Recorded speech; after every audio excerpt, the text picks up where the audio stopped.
China has recently surpassed the United States as the world's #1 polluter. The problem has become even more difficult to solve.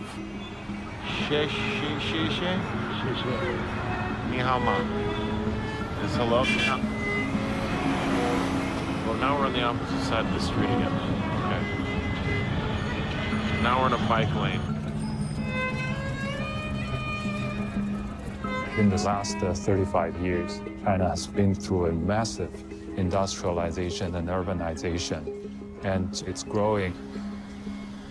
China is the factory of the world, manufacturing for all the Western countries. And much of the pollution of that industry is getting dumped in our backyards.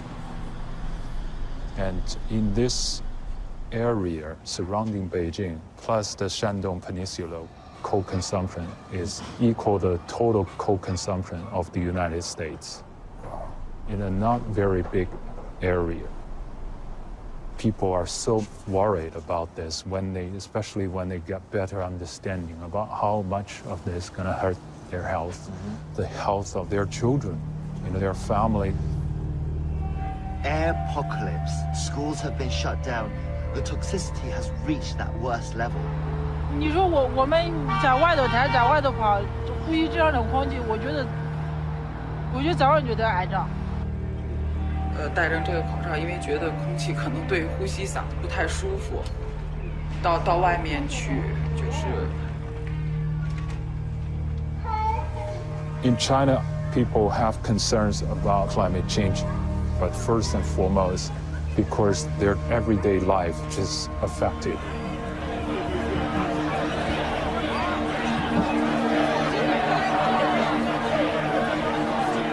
People really want to be part of the solution.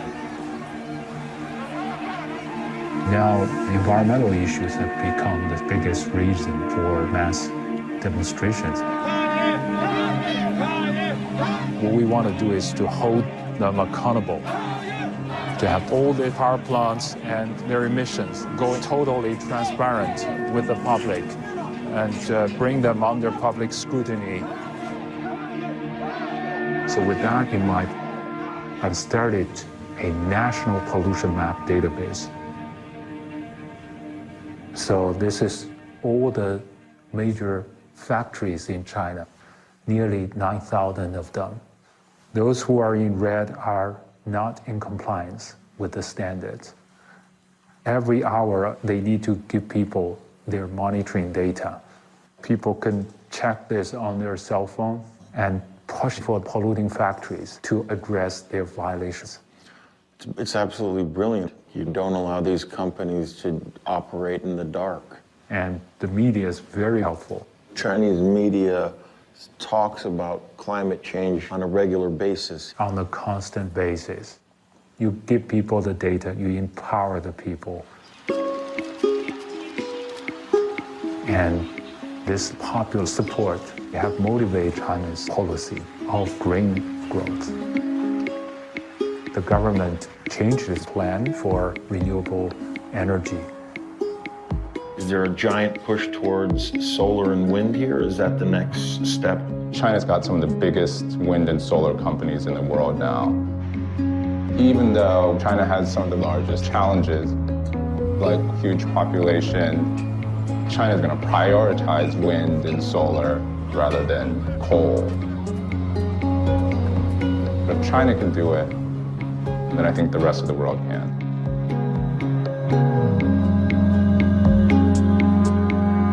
China is still heavily relying on fossil fuels, but they seem to be transitioning to renewables much faster than anyone anticipated. The question is, can less developed countries with rapidly growing populations make the same transition?